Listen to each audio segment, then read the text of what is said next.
Hello everyone, this is Gunjan sir from RK Mission School. I welcome all of you on behalf of RK Mission School. I hope all of you enjoying the online classes. For class 8, this is my first video and I will teach you English as well as the computer subject. Okay? Today I will teach you from English grammar. Just open your English grammar book. I will teach you chapter 1 sentences and phrases. Just look at the in your book. Today I will discuss the following topics. First, the sentence. What is sentence? Sentence, we know, the group of words that make complete sense by itself. For example, John works hard. This is gives the complete sense. So हम इसको sentence बोलेंगे. I like to read books. ये भी तुम्हारा sentence, क्योंकि इसमें complete sense they रहा है. लेकिन अगर वर्ड्स को अगर इधर उधर जंबल करके बोले, for example read books, to, I, like, तो ये तुम्हारा कंप्लीट सेंस नहीं दे रहा है. लेकिन इसी को अरेंज करके अगर बोलते हैं, I like to read books, तो ये तुम्हारा कंप्लीट सेंस दे रहा है, तो ये सेंटेंस कहलाएगा. हम लोग जानते हैं कि obviously we know the sentence is gives them meaningful sense, complete sense. We have studied all the things in the previous classes. This is just like the revision class for you. एक sentence में obvious बात है कि इसमें capital letter से start होता है, last में इसमें फुल स्टॉप या फिर क्वेश्चन मार्क या फिर एक्सक्लेमेशन मार्क जरूर होगा. नेक्स्ट हम लोग देखेंगे parts of sentence, subject and predicate. Already हम लोग पढ़ चुके हैं. जो subject, the subject is the first part of the sentence that tells us what a sentence is about, यानी कि किसके बारे में हम कह रहे हैं, ये तुम्हारा सब्जेक्ट कहलाएगा. जैसे रोमा रीड्स ए बुक, तो यहाँ पर रोमा तुम्हारा जो नाउन है ये सब्जेक्ट कहलाएगा. और जिसके बारे में हम क्या कह रहे हैं, the predicate is the record, predicate is the record, sorry, second part of the sentence that says something about the subject, यानी कि सब्जेक्ट के बारे में क्या कहा जा रहा है, ये आपका कहलाएगा प्रिडिकेट.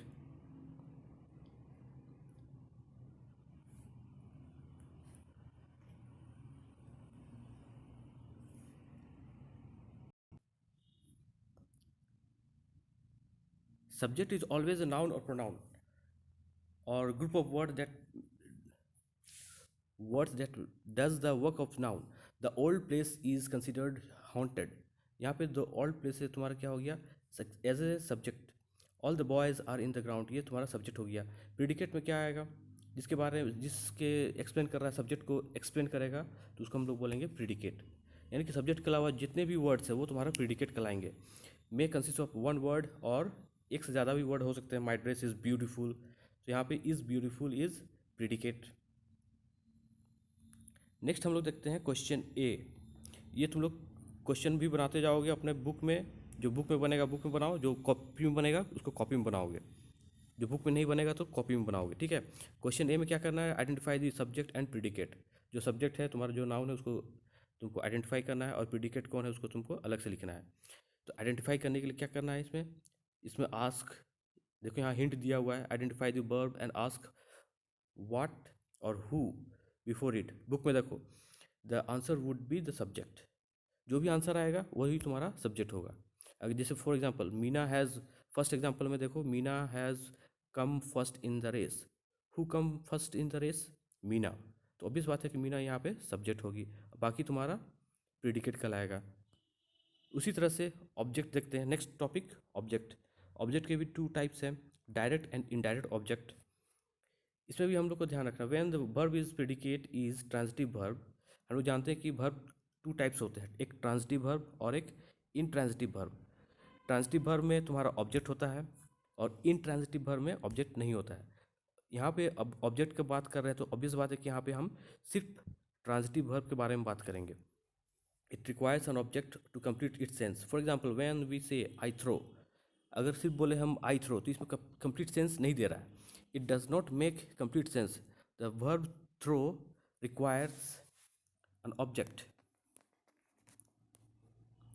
जैसे हम अगर बोले आई थ्रो ए बॉल, तो ये तुम्हारा कंप्लीट सेंस दे रहा है, ठीक है।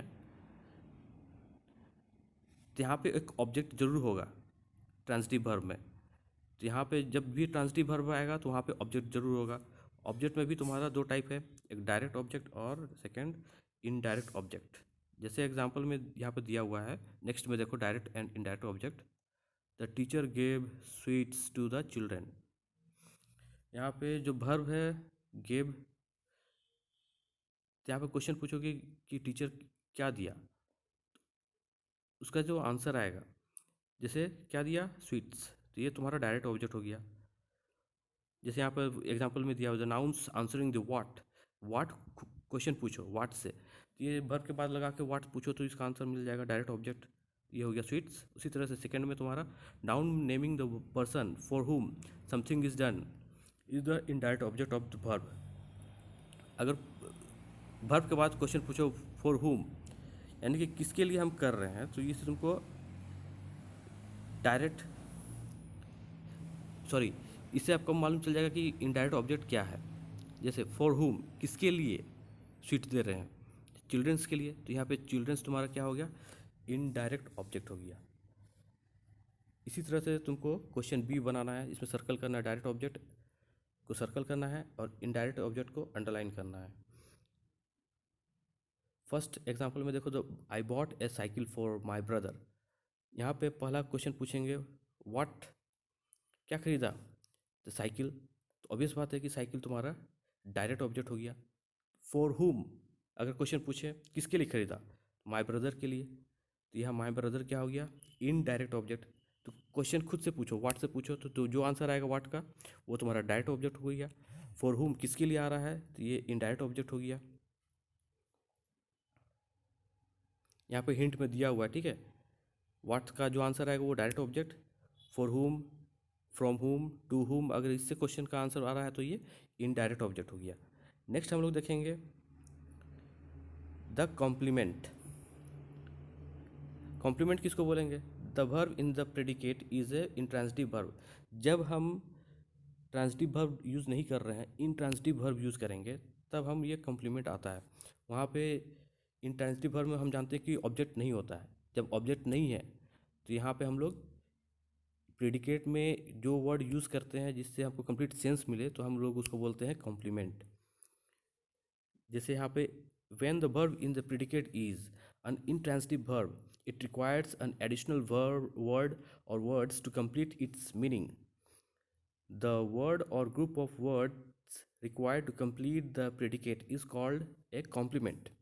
जैसे baby was alert, यहाँ पे the baby क्या है, सब्जेक्ट, was क्या है, ये तुम्हारा प्रिडिकेट है जो कि एक इंट्रांजिटिव वर्ब है, इसमें कोई ऑब्जेक्ट नहीं है। लेकिन अगर खाली हम बोले द बेबी वाज, तो इससे कोई सेंस नहीं निकल रहा है, तो प्रिडिकेट तुम्हारा वाज कंप्लीट सेंस नहीं देगा पूरा सेंटेंस में। तो इसको हम लोग कंप्लीट करने के लिए, एक कंप्लीट सेंस दे, तो इसके लिए हम लोग एक्स्ट्रा वर्ड यूज़ कर रहे हैं, क्या, अलर्ट। जो हम एक्स्ट्रा वर्ड यूज़ किए ताकि हमको कंप्लीट सेंस मिले सेंटेंस में, तो उस वर्ड को हम बोलेंगे कॉम्प्लीमेंट। तो यहाँ पे कॉम्प्लीमेंट कौन सा होगा, अलर्ट। उसी तरह सेकेंड एग्जाम्पल में the people are in the hall, people तुम्हारा सब्जेक्ट हो गया, बाकी तुम्हारा प्रिडिकेट है। प्रिडिकेट में हम जानते हैं कि एक वर्ब जरूर होता है, तो वर्ब यहाँ पे आर है। आर कौन सा वर्ब है, इंट्रांजिटिव वर्ब है, जो कि इसमें कोई ऑब्जेक्ट नहीं है।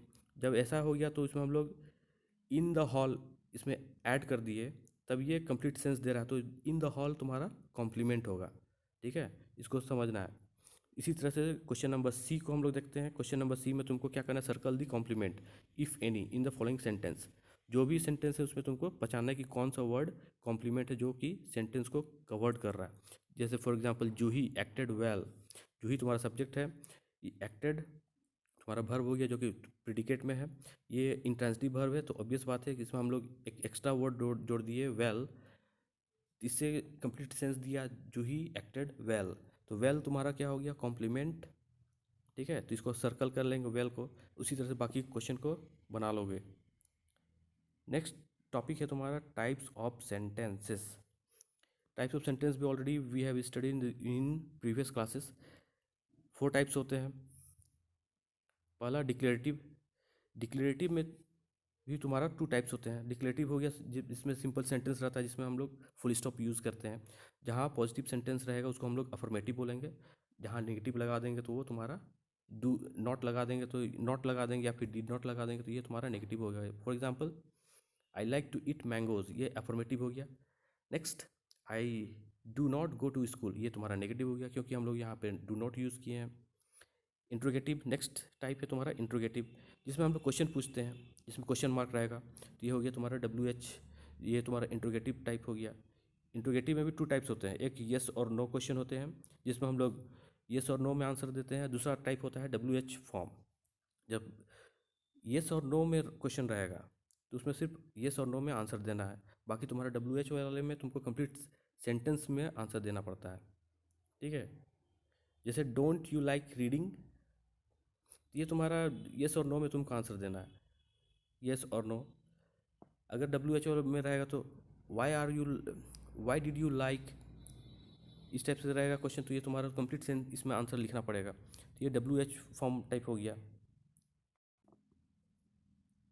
थर्ड टाइप में imperative type, imperative sentence express request, जहाँ कमांड एडवाइस एंड सजेशन हो तो वहाँ पर इम्परेटिव सेंटेंस कहलाएगा। जैसे गो टू योर रूम, ये तुम्हारा कमांड हो गया। प्लीज़ डोंट कॉल मी, ये रिक्वेस्ट। इस टाइप के तुम लोग ऑलरेडी पढ़ चुके हो। नेक्स्ट तुम्हारा टाइप है एक्सक्लेमेटरी सेंटेंस, जहाँ स्ट्रॉन्ग फीलिंग या फिर सरप्राइज, डिस्गस्ट या फिर ग्रीफ हो तो वहाँ पे एक्सक्लेमेटरी सेंटेंस यूज़ करते हैं। जैसे what a beautiful sight, what a beautiful girl, इस टाइप से जब सेंटेंस हो जहाँ स्ट्रॉन्ग फीलिंग हो तो यहाँ पे हम लोग एक्सक्लेमेटरी लगाएंगे और लास्ट में एक्सक्लेमेशन मार्क भी लगाते हैं। अब नेक्स्ट में देखो क्वेश्चन डी, जो यहाँ पे क्या करना है, यहाँ पे तुमको टिक करना है कि तुम्हारा ये सेंटेंस किस टाइप का है, इम्परेटिव है, डिक्लेरेटिव है, एक्सक्लेमेटरी है या फिर इंट्रोगेटिव है। इसको तुमको पहचानना है, उसको टिक मारना है, और साथ में तुमको पंक्चुएशन मार्क भी सही लगाना है, या तो फुल स्टॉप या फिर क्वेश्चन मार्क या फिर एक्सक्लेमेशन मार्क भी लगाना है। ठीक है, नेक्स्ट में देखो phrase, what is phrase, what is phrase. Phrase किसको बोलेंगे, phrase is made up of group of words that makes a sense but not complete sense. यानी कि दो तीन वर्ड के ग्रुप रहेंगे, उसको हम लोग फ्रेज बोलते हैं, लेकिन ये कंप्लीट सेंस नहीं देते हैं। ठीक है, it doesn't have a subject and predicate, ना तो इसमें सब्जेक्ट होगा ना तो इसमें प्रीडिकेट होगा। जैसे for example, my friend is a good football player.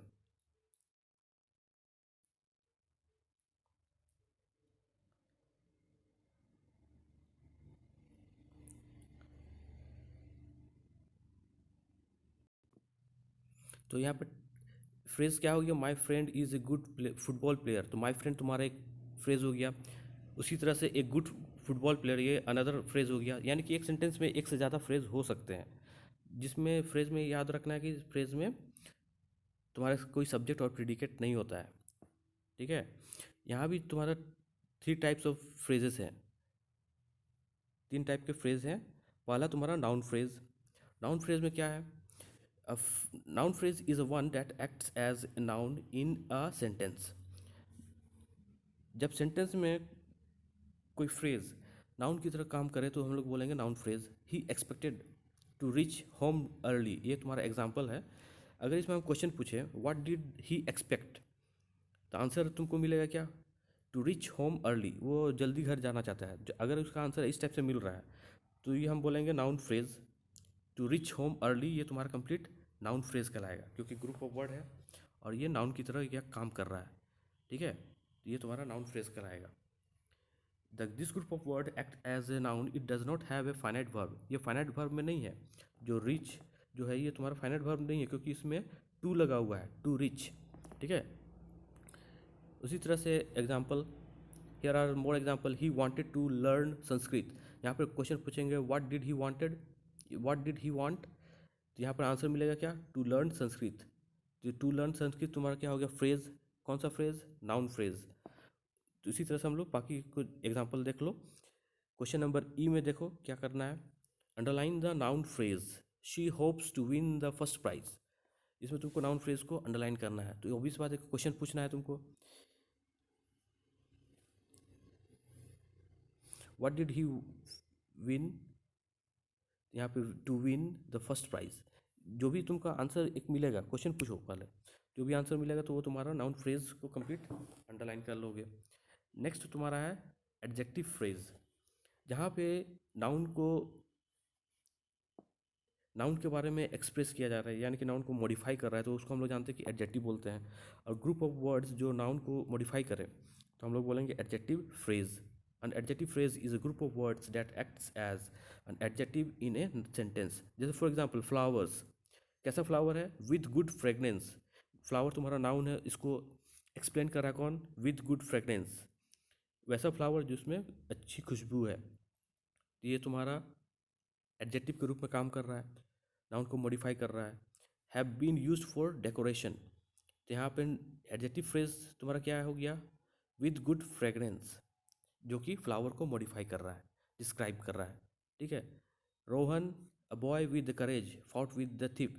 Rohan जो बॉय जो बहुत ही करेजियस बॉय है, यहाँ पे लड़ाई कर रहा है चोर के साथ। ठीक है।